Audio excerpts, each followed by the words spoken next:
السلام عليكم ورحمة الله وبركاته.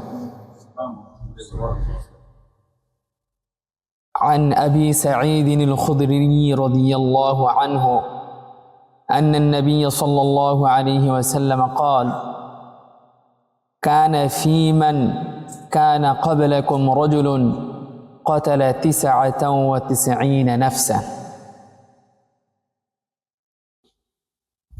Abu Sa'id Khudri radiyallahu ta'ala anhu narrated,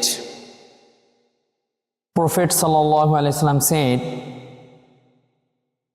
there was a man before you who killed 99 people. How many? 99. Wallahi, this hadith, when you will listen this hadith, subhanallah, Allah's mercy is greatest than our sins, subhanallah.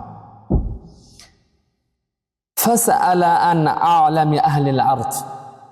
That person, he asked about the most knowledgeable person on the earth. فَدُلَّ عَلَى رَاهِبٍ. So he was referred to a monk, or we can say religious leader. فأتاه فقال إنه قتل 99 نفسا فهل له من توبة. That person, he came to this leader, religious leader, and he said, I have killed 99%. فهل له من توبة. Is there any repentance for me? That person asked to that religious leader, فَهَلْ لَهُ مِن تَوْبَةٍ. Is there any repentance for me? فَقَالَ. That religious leader replied to him, لَا. No. Because you have killed 99%, there is no way for you. Everything is closed for you. Then, فَقَتَلَهُ. That person killed this religious leader. فَكَمَّلَ بِهِ مِئَةً. Thus completing 100. So now he murdered how many? 100. ثُمَّ سَأَلَ. That person asked again, ثُمَّ سَأَلَ أَنْ أَعْلَمِ أَهْلِ الْأَرْضِ. That person asked again, is there anyone knowledgeable person in the world? فَقَالَ نَعَمْ. Someone said yes. فَدُلَّ عَلَى رَجُلٍ عَالِمٍ. He was referred to a Islamic and alim, a scholar. فَقَالَ. And he comes to that person and he said, أنه قتل 100 نفس فهل له من توبة. I have killed 100 people. Is there any repentance for me? فقال نعم. Subhanallah. That Islamic scholar, that alim said, yes. Then he said, وَمَنْ يَحُولُ بَيْنَهُ وَبَيْنَ التَّوْبَةِ. Subhanallah. He said, who can stand between you and your tawbah? Subhanallah. Who can prevent you from tawbah? Then, انطلق إلى أرض كذا وكذا. He said, go and search a land. فَإِنَّهَا بِهَا أُنَاسًا. There are a people, يَعْبُدُ اللَّهَ, those who worship Allah subhanahu wa ta'ala. فَعْبُدِ اللَّهَ مَعَهُمْ. And then worship with them. وَلَا تَرْجِعْ إِلَىٰ أَرْضِكَ بِأَنَّهَا أَرْضٌ سُوءٍ. Don't return to your home. Don't return to your land. فَإِنَّهَا أَرْضٌ سُوءٍ. Because it is evil because it is bad land. فانطلق, that person, he start his journey. حتى إذا نصف الطريق, when he arrived middle of journey, middle of his travel, فأتاه الموت, فأتاه الموت, he died. When he arrived middle of the path and he passed away, he died. فخصمت به ملائكة الرحمة وملائكة العذاب. Then the angels of mercy and the angels of punishment disputed about him, arguing about him. فقالت ملائكة الرحمة, the angels of mercy said, جاء تائبا مقبلا بقلبه إلى الله. This man has come with a sincere repentance heart to Allah subhanahu wa ta'ala. This man started his journey with sincere repentance heart to Allah subhanahu wa ta'ala. وقالت ملائكة العذاب, the angels of punishment said, إنه لم يعمل خيرا قط. He never did a good deed in his life. فأتاهم ملك في سورة آدمي. Then an angel come to them because they are disputing, they are arguing. In between, an angel come and appearance of human being, subhanallah. Then فَجَعَلُوهُ بَيْنَهُمْ, those angels, mercy and punishment, they appointed him as a middleman, as a judge between them. فَقَالَ, that angel said, قِيَسُوا مَا بَيْنَ الْأَرْضَيْنِ.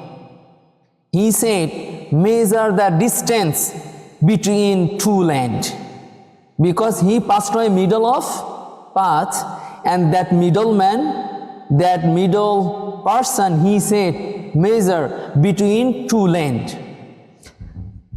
فَإِلَىٰ أَيَّتِهِمَا كَانَ أَدْنَى فَهُوَ لَهُ. Subhanallah. He said, whichever land is closer to, he belongs to it. Subhanallah. Which means this middleman, he give a opinion. You measure between two land, if he closer to that alim, that Islamic scholar land, then Malaikatul Rahmah, they will take away his soul to heaven. If his path closer to his home, then Malaikatul Adhab, punishment angels, they will take off his soul to Jahannam. Then فَقَاسُوا, they measure between these two lands. فَوَجَدُوهُ, they found him أَضْنَى إِلَى الْأَرْضِ الَّتِي أَرَادَ. Subhanallah. Then they found him, that person, closer to, he intended to that place. Subhanallah.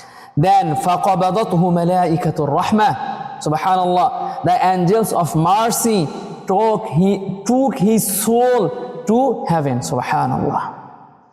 My beloved brothers, this hadith narrated Imam Bukhari and Muslim. And this hadith, if we categorize in hadith level, there are some level of hadith. This hadith there is no doubt. This hadith there is no raibun, no doubt. Then Allah subhanahu wa ta'ala and Messenger of Allah subhanahu wa ta'ala explain in the Quran and hadith about repentance. And last week we also talked about repentance. So what we learn from this hadith? There are 5 points regarding this hadith. Number 1, Allah subhanahu wa ta'ala mentioned in Surah Al-Zumar, juz number 24, page number 3. Allah subhanahu wa ta'ala says, قُلْ يَا عِبَادِيَ الَّذِينَ أَسْرَفُوا عَلَىٰ أَنفُسِهِمْ لَا تَقْنَطُوا مِنْ رَحْمَةِ اللَّهِ لَا تَقْنَطُوا مِنْ رَحْمَةِ اللَّهِ. Never disappear of Allah's mercy. Subhanallah. Sometimes we are give up. Sometimes we are hopeless. But Allah says, لَا تَقْنَطُوا. Never disappear Allah's mercy. Then Allah subhanahu wa ta'ala says, Inna Allaha yaghfiru dhunuba jami'a. Because Allah subhanahu wa ta'ala forgive all sins. Subhanallah. Innahu huwal ghafur rahim. Indeed, He is the most merciful and He is the most forgiver. Subhanallah. So my beloved brothers, according to this hadith, this ayah support we just mentioned earlier hadith. This is number 1. Number 1, Allah's mercy never disappear from our life, here and hereafter. Number 1. Number 2, do not speak without knowledge, as we understand from this hadith. Because that rahib, that religious leader, he said, no, you don't have any way. You don't have any repentance, door is open for you. But Allah subhanahu wa ta'ala says in surah, if we look, Surah Al-A'raf, Allah subhanahu wa ta'ala says, وَأَن تَقُولُوا عَلَى اللَّهِ مَا لَا تَعْلَمُونَ. Do not say about Allah what you do not know. So if someone asks us any questions, any things about Islam and non-Islam, about religious and non-religious, if we have knowledge, then we can share. If we don't have any knowledge, we can say, brother, I don't have any idea about it. You can ask later, let me check it, let me find about this information, then I can share with you. Today I recited Surah Al-Hujurat. Same things Allah subhanahu wa ta'ala said in Surah Hujurat. So that's why if someone asks any mas'ala, any questions, anything about Islamic, non-Islamic, please, if you have knowledge, then you can share. Otherwise, we have to stop here. This is number 2, do not speak without knowledge. Number 3, very important for us, especially because we are living in a non-Muslim country. That one is importance of environment in Islam. Most important thing is, today's our scholar, he also mentioned this point. Some of our brothers, they are living far away from the mosque because of sometimes, maybe because of rain or something, issues. But if we look about this hadith, and also Allah subhanahu wa ta'ala says in the Quran, importance of environment in Islam. Why this is important? Because of environment influenced by faith. Environment influence faith. That's why I told Allama ibn Khaldun rahimahullah, he said, Al-bi'ah yu'athiru fi hayatin nas. Environment influence in people's life, in their activities, in their daily activities. So that's why Allah subhanahu wa ta'ala says in Surah Tawbah, Ya ayyuhalladhina amanu ittaqullaha wa kunu ma'as sadiqin. Allah subhanahu wa ta'ala says, oh, you have believed, fear Allah and be with those who are truthful. So if our house is nearby mosque, if our house nearby madrasa, Of course, there will be a lot of truthful people. There will be a lot of religious people. We can connect with them. We can come easily to mosque. So if we have opportunity, please try to come nearby mosque so that our religion, so that our generation we can protect, so that our iman we can protect. This is number 3, importance of environment in Islam. Number 4, action are judged by our intention. We know that hadith very familiar, innamal a'malu binniyat. That person, he just intended to make tawbah with sincerity, even though he killed 100 people, but Allah subhanahu wa ta'ala forgive his all sin because of his intention. Number 5, mercy overcome punishment. Mercy overcomes punishment. Allah subhanahu wa ta'ala says in Hadith Qudsi, that one is, Inna rahmati sabaqat ghadabi, subhanallah. Allah subhanahu wa ta'ala says, indeed my mercy overcomes my anger. Subhanallah. So my beloved brothers, this is Hadith Qudsi and narrated Imam Bukhari and Muslim. So as we understand from this hadith and from these 5 points, we can conclusion with 3 main points. Number 1, at-tawbatu maftuhatun ila al-maut. Repentance open always until our death. So this is our time for repentance anytime. Whatever, day, night, before sleep, after sleep, anytime. Allah subhanahu wa ta'ala makes open everything, especially tawbah. So this is number 1. Can we memorize it?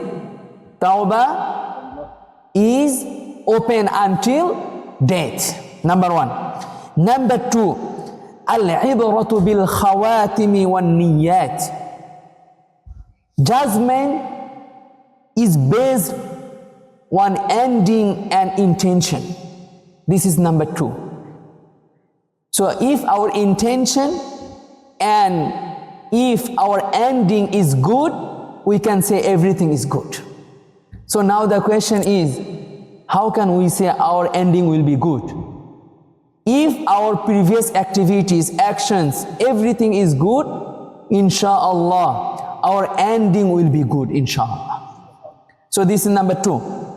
Number 3, rahmatullahi awsa' min adh-dhunub.